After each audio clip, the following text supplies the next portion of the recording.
Boa tarde, jovens. Voltando aqui para nós continuarmos a discussão daquele exemplo, mais uma coisa interessante que eu queria observar. Lembram da função, né? Função definida por duas sentenças. Todos os pontos ela é definida dessa forma, exceto na origem, que ela é definida como sendo zero, tá bom? Nós chegamos à conclusão que o limite não existe na origem, ela não é contínua e tampouco é diferenciável na origem. O que nós queremos agora é calcular as derivadas parciais.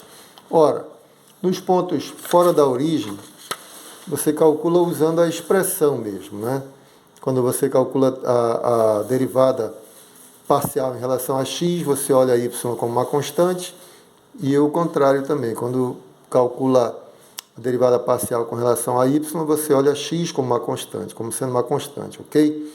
Mas no zero, aqui na origem é complicado, porque você tem uma quebra na definição, né? Então, nos pontos próximos à origem, a função está definida assim, não é? Aí, de repente, ela é zero na origem.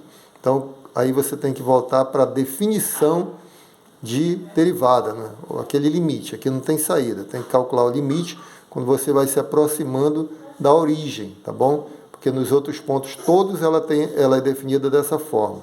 Então, vamos lá. Quando nós calculamos aqui a derivada parcial em relação a x na origem, nós vamos ter que, na verdade, calcular o limite da função, que é o limite do quociente de Newton, né?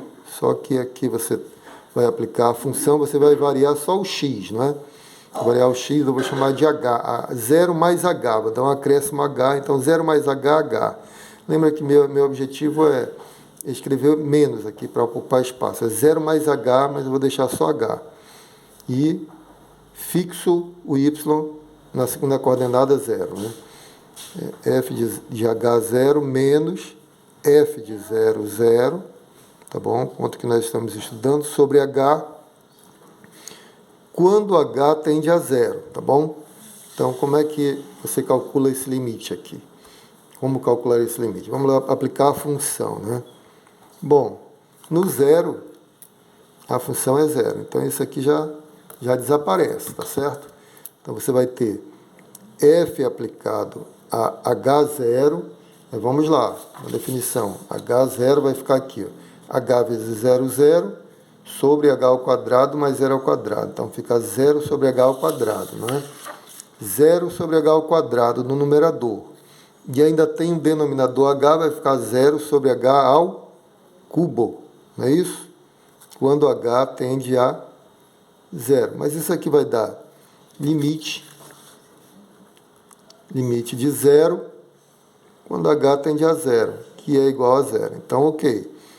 A derivada parcial no eixo horizontal, na direção do eixo horizontal, df dx, ela existe e é igual a 0, tá bom? Agora vamos ver o que acontece com a outra derivada parcial em relação a y. Né? Então, calculando aqui, derivada parcial da função em relação a y no ponto 0, 0.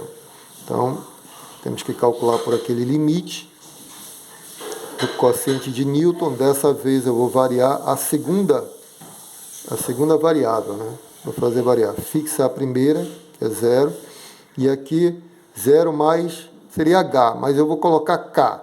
Vou dar o acréscimo na segunda coordenada como sendo k, 0 mais k. Já treinando aqui para o futuro. 0 mais k menos aí, f calculada na origem. F calculada na origem aqui, sobre k, que é o nosso acréscimo aqui, quando k tende a 0, tá bom? Quando k tende a 0. Aí, fazendo a continha, nós vamos ter limite, quando k tende a 0, né? F de 0, 0 é 0, aqui você já pode sumir com isso, né? Definida como 0. F de 0k, de novo a gente vai ter uma coisa similar ao que acontecia antes, né? Porque vai ser x vezes y, no numerador é 0 vezes k, né? E no denominador você vai ter h ao quadrado mais k ao quadrado, que h é 0, k ao quadrado. Então vai ficar 0 sobre k ao quadrado dividido por k, 0 sobre k ao cubo, não é isso? 0 sobre k ao cubo. Então, de fato, você tem limite de 0, quando k tende a 0, que é igual a 0. Então, existe o limite, existem as derivadas parciais tanto em relação a x, como em relação a y no ponto 00, na origem, e ambas são iguais a 0. Não é isso? Mas o importante para nós aqui, o que eu quero concluir é que as derivadas existem, as derivadas parciais. Então, veja, neste exemplo, aqui nessa função, as derivadas parciais existem, nós calculamos, são iguais a 0, tá certo? Agora, embora elas existam, a função não é contínua e nem é diferenciável nesse ponto. Então, veja que acontece uma coisa que parece estranha, né? Mas nós vamos ver por que isso. Porque nós ainda não temos a noção de diferenciabilidade em duas variáveis. Eu vou definir no próximo vídeo, porque nós precisamos de uma noção parecida com aquela do cálculo 1, função de R em R, e que preserve os teoremas, tá bom? Vamos ver o que acontece. No próximo vídeo eu vou definir e a gente vai estudar com mais calma isso. Um grande abraço, fiquem com Deus.